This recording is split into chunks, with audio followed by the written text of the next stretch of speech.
Have you ever looked in the mirror and been like, damn, I'm ugly? I know I have. And apparently so have a lot of other girls, because I stumbled across this Reddit forum titled Am I Ugly? Where people literally post photos of themselves to find out if other people also think they're ugly. Now, obviously none of these girls are actually ugly, but I can see why they may have felt that way. One thing that all these girls have in common is, no, not that they're ugly, it's that they don't fit today's beauty standard. Either their face was too round, or their lips too small, or their brows too thin, or their nose too big. And it got me thinking, are we actually ugly? Or were we just born in the wrong era? Because we all know that today, in 2024, you have to look a certain way. All our famous influencers and celebrities look the same. For a reason. They fit the mold. You can see a pattern here, can't you? They all have big lips, small noses, big eyes, high brows, bone structure sculpted by the gods, or the best plastic surgeons. But could you imagine Marilyn Monroe fitting today's beauty standard? I'll show you what Marilyn would look like if she was an influencer in 2024. Daft is what she'd look like. That's because in the 1950s, what we consider to be hot today was not it. Instead of that snatched cat eye look that women are literally undergoing eyelift surgery to achieve, in 1950, if you had downturned eyes, you were a babe. Everyone wanted what was known as doe eyes. You didn't need to have huge lips or a Barbie nose, a slick of red lipstick, some eyeliner, a bit of brow pencil, and you were good to go. Now look at Elizabeth Taylor. She is one of the most beautiful women of all time. But could you imagine her today? I'm not trying to be catty, but there is no way that with this face, she would be an influencer or a model today. No, if Elizabeth wanted to be pretty today, she'd need a lot of lip filler, not to mention a brow and eye lift. But in the 1950s, she was the epitome of stunning. Like, you didn't get better than this. I want you guys to see if you can spot any of your facial features in these 1950s beauties. First, we have Eartha Kitt with her big brown eyes and cheeky smile. Lauren Bacall with her strong features and wide-set eyes. And take a look at Etta James. Now, she was a singer, but also revered for her beauty with her sparkling eyes and gorgeous smile. Could you imagine Etta trying to fit into today's beauty standards? Me neither. Her beauty is so unique that to change a single hair on her head would be a damn shame. Grace Kelly, so beautiful in her day that she literally married into royalty and became a princess. But by today's beauty standards, Grace's lips would be too thin, her skin too pale, and her eyes too hooded. But in the 1950s, she was the original it girl. But if Grace were alive today, to be considered a super beauty, she'd have to look a little bit more like this. Inflated lips, lifted brows and cheeks, cheek filler, chin filler, jaw filler, nose job. It sounds extreme, doesn't it? But this is literally what the influencers and celebrities and models of our time, of our era, are doing to themselves to try and fit our beauty standards. If anything, these kind of tweakments and surgeries have become so normalized that they're almost expected. Nobody bats an eyelid. But when you look at it through the lens of like your grandma's generation, suddenly our era seems wild. Beauty standards aside, do you know what's been popular for literally thousands of years? Perfume! Perfume has literally never gone out of fashion. Women have been wearing perfume since ancient Rome and the Persian Empire. Because it doesn't matter what you look like, if you smell good, you feel good. We all know the feeling when you spray your favorite perfume and you suddenly just smell like you. Like it embodies everything about you, but in a scent? Well, this video's sponsor, Scentbird, knows just how good the right fragrance can make women feel. Maybe you're light and fruity, or maybe you're dark and musky. Personally, I'm more of a woody, smoky, and sweet kind of girl. And I'm pretty high maintenance when it comes to fragrance. I want my ingredients to be clean, which is pretty damn hard to find. But Scentbird makes it so simple to find the right fragrance for you. I don't know if you guys do this too, but I have a habit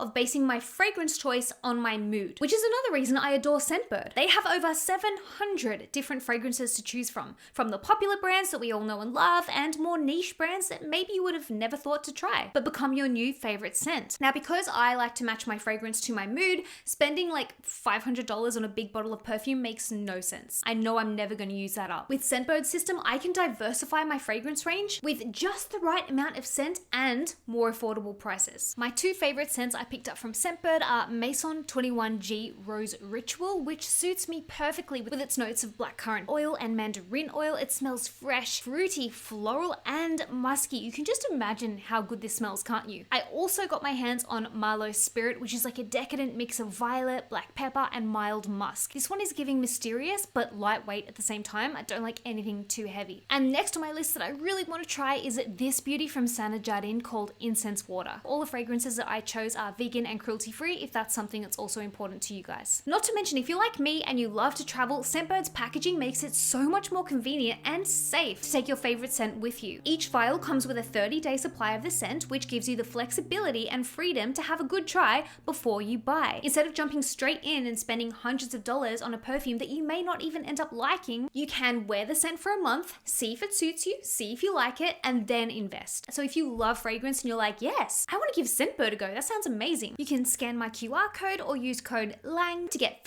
55% off at Scentbird. You will literally get the product half price. And I gotta say, that's a very good deal. Now, if you are the owner of naturally small lips, I'm talking original Kylie Jenner lips, Natalie Dormer lips, and you've been feeling insecure about them and dreaming of getting lip fillers or spending your hard-earned money on injecting hyaluronic acid into your lips to increase their size, stop. Your lips aren't a flaw, they just belonged to the 1920s. If you were alive in the 1920s instead of today, your ego would have been huge because you would have been born with the perfect natural lips for that era. Look at any model from the 1920s. What do you see? Tiny lips. Women literally tried to make their lips look as small and petite as possible. Look at Bette Davis, one of the most beautiful women of her time. And look at her face. Would she fit today's beauty standard with her downturned eyes, small lips, and round face? Heck no. She'd probably be one of the millions of women who make a monthly visit to her local injector to plump her lips. She'd probably feel the pressure to undergo a foxy eye lift, buccal fat removal to thin out her face. But luckily for Betty, she was alive in the 1920s and not 2024. And her face was about as beautiful as a face could get. She even had a song written about her. She was that stunning. She's got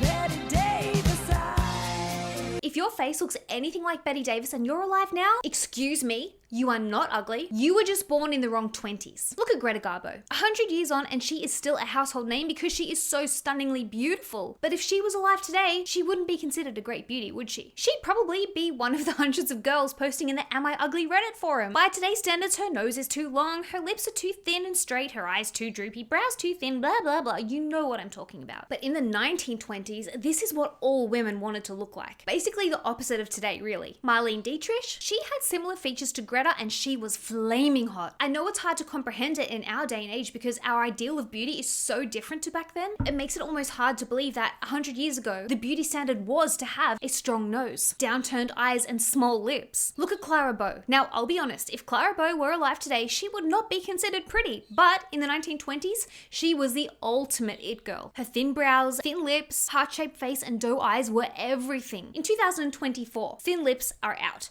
but in the 1920s, nobody was rushing out to get lip fillers, and yes, they did exist. But nobody wanted big lips, they wanted small lips. Small lips were petite, delicate, feminine, pretty. And downturned eyes weren't something you had to fix, they were literally goals. Women in the 1920s would literally use their eyeliner and eyeshadow to make their eyes look droopy. It was very on trend, very sexy. Here are a few more examples of women who were the babes of 1920s. Jean Harlow with her prominent nose and thin lips, Mary Pickford with her sweet smile and kind eyes, and Vilma Banky with her teeny tiny lips and doe-like eyes. Are you seeing your own face in any of these eras yet? Keep watching till the end of the video and then comment down below which era your face best suits. If you're seeing anyone you know whose face suits any of these eras, send this video their way because it is so refreshing to see your facial features being celebrated for once instead of being demonized. I should know. My eye shape and my nose shape are not today's beauty standard, but I think I would have made a pretty damn good Greek goddess if I'd been born in 3000 BC. After all, artworks depicting these goddesses show that they were portrayed as having long, wide noses and deep-set eyes. Helen of Troy, who literally went down in history for her spell-binding beauty, appears like this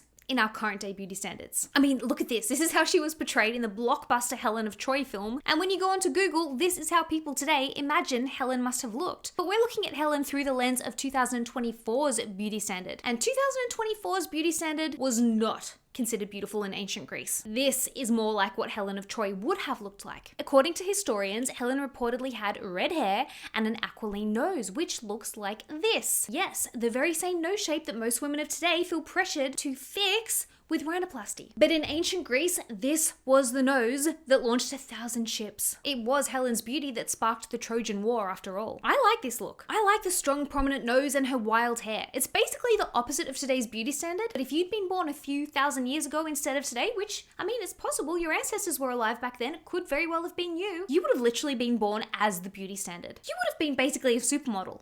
Who doesn't follow me on Instagram? I have 1.8 million subscribers on YouTube and only 200,000 on Instagram, and they are dwindling, and it makes me so sad. TikTok's not my thing, okay? I'm past that stage. I am not of that era, but I do love Instagram, so please come and follow me. I love to chat to you guys over there. Now guys, get in behind me. We're getting in our time travel machine and we're going all the way back to ancient Egypt for a moment. Have you ever heard of a little lady named Cleopatra? She was born in 51 BC, which is so long ago that my tiny brain can't even comprehend it. And yet, she was apparently so beautiful that people in 2024 still know her name. She's basically a celebrity. She was described by the Roman historian Cassius Dio as a woman of surpassing beauty. Now, obviously, Cleopatra lived so long ago that we don't technically know what she looked like. However, historians believe that she looked like this. As you can see, the great beauty Cleopatra did not have a Bratz doll nose or inflated lips. In fact, today, Cleopatra would probably be heading to the plastic surgeon to fix her face. But in ancient Egypt, a strong nose symbolized power, regality, beauty. So I just want you guys to be aware that if you were born in Cleopatra's era instead of today, and you have a nose that looks like hers, you wouldn't have been trying to get a nose job. People would have been jealous of you for your nose. And then there's Nefertiti. She has literally gone down in history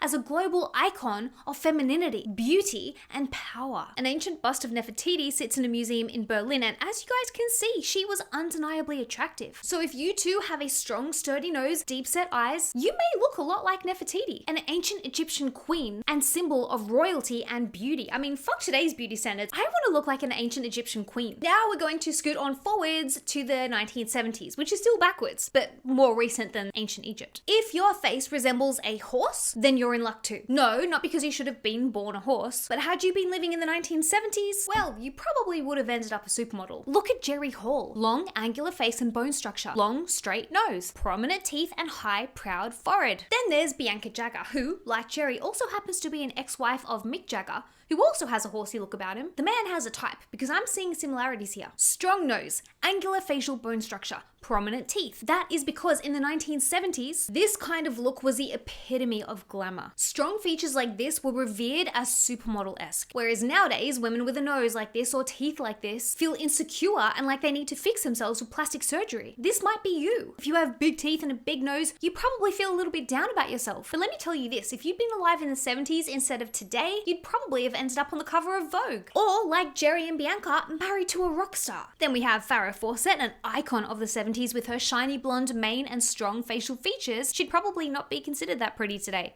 But 50 years ago, she was everything. This was an era that celebrated sturdy bone structure and distinguished faces. I mean, look at Cher. Would Cher's face fit today's beauty standards? No. But in the 70s, Cher was about as beauty standard as you could get. Long regal nose? Tick. Thin lips and prominent teeth? Tick. Angular bone structure? Tick. Deep set eyes? Tick. So if you look a little something like Cher and you've been feeling a bit insecure about your looks because you don't look like all the influencer models that you see on TikTok, it's not you. You are beautiful. The problem is you were just born a few decades too late. And furthermore, all those TikTok, Instagram influencer models that you see and you compare yourself to, they would have been trying to look like you back in the 70s. Now, if you're watching this video and you're like, Steph, I don't see my face in any of these eras, well, I'm not done yet. I know we're watching this in 2024, and in 2024, if you don't look similar to this, well, you're basically an ogre. But a few hundred years ago, looking like this would not have been ideal. It's hard to believe, I know. These beauty standards are so ingrained in our minds that it's truly hard to believe that anything other than this could ever have been considered beautiful. But trust me, guys. See this lovely lady? She was alive in the 1600s. And she, with her soft chin, elongated nose, and small lips, was what all the girlies wanted to look like. See her pale skin? I know now most girls slather their face and body in fake tan because being pale is considered pasty and unattractive, blah, blah, blah. I know. But in the 16 and 1700s, being tanned was not what you wanted. If you were tanned in the 16 and 1700s, this basically meant you were a peasant because peasants had to do hard labor outside in the sun, hence the tan. It was the upper classes and members of royalty who had the privilege to sit inside and live their luxurious life, hence the pale skin. I'm not saying it's right, it's just the way it was. Not to mention, women in the 16 and 1700s desperately wanted a long nose. A soft, plump, round chin. Hello, my girlies, girlies who don't have the sharp, angular jawlines of Bella Hadid and Madison Beer, if you are the owner of a soft, plump, double chin, your chin was literally the pinnacle of beauty a few hundred years ago. Also, if you have a 5 head, then you are one of the lucky ones. You were literally born with the forehead that everybody wanted. Women who weren't born with a high forehead would literally pluck out their hair on the top of their head to make their forehead appear higher, to make their forehead bigger. See this lady here? Her name was Barbara Villiers, and she has gone down in history for her beauty. It was said that she was a lady of 1,000 charms and the all-powerful queen of love. As you can see, she's quite different to the supermodels of today. In contrast, she has a soft, rounded chin and body, a long nose, small lips, and downturned, heavily lidded eyes. If you would have been born 300 years ago instead of today, you would have wanted to look like her. Your ancestors 300 years ago would have wanted to look like her. 300 years ago, you wanted a double chin. Bonus points if you had a bum chin. This was like the one feature that every woman wanted. After all, if you had the privilege of a double chin, it was basically like a status symbol, a status of your wealth. It showed that you had plenty to eat and often, which at that time was basically a display of wealth and luxury. Another famous beauty of her time was Madame de Montespan. With her full cheeks, double chin, and pale skin, she was so beautiful that she became the most celebrated mistress of King Louis XIV, which to our ears were like, she was a mistress? Admittedly, it doesn't sound great to us in 2024. But in the Palace of Versailles, this was basically the same as being a celebrity supermodel. It literally didn't get much better than that. So if you look anything like this, hold your head high. Because in the French court, you would have been revered as the ultimate beauty. And that's pretty impressive, to be fair. There's a reason why all these women had artists painstakingly painting their portraits. It's because these women were deemed so beautiful that they themselves were basically works of art. You don't need to fit the beauty standards of today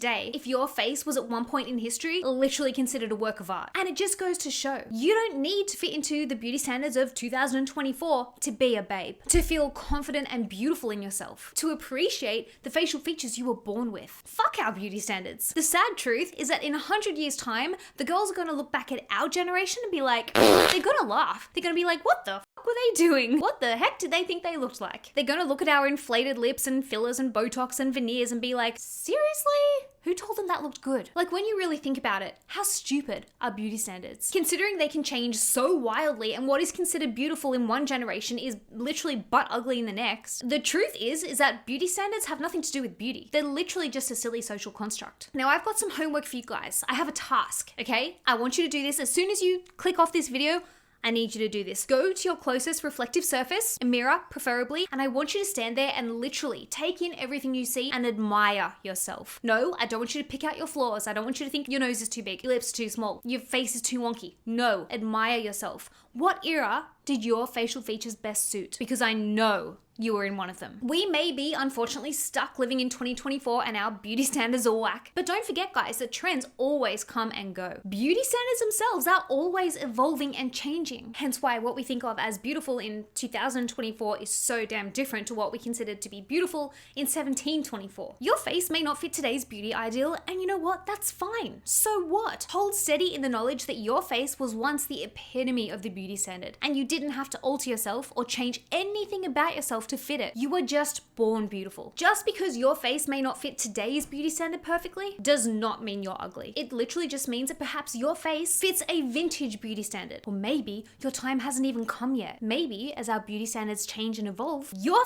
face is going to get its time in the spotlight and everyone is going to want to look like you. Do not judge yourself through the lens of today's beauty standard. It is so warped. In 2024, we're all trying to look like these bloody things. And I don't know if anyone's clocked it, but these aren't real. They're plastic. We are humans. We're never going to look like this without tweakments and surgery. Don't give in to the pressure to alter yourself or change your beautiful face to fit today's beauty standard, because I can tell ya, in 10 years time, this will not be the beauty standard anymore. And then what? It's actually pretty interesting to think about where we're going to be in like 100 years time. I'm really interested to see how our beauty standards are going to evolve and what style of face is going to be in fashion in 100 years time. Like, it's so crazy to think about. What do you guys think is going to be considered hot in 2124? Like, what do you guys think the beauty standard is going to be in our granddaughter's era? Don't forget to come and say hi on Instagram. If you came from this video, tell me in my Instagram comments and I'll give you a big hug. Thank you again so much to Scentbird for working with me and making this video possible. Click the link below to have a peruse of all the Scentbird offerings.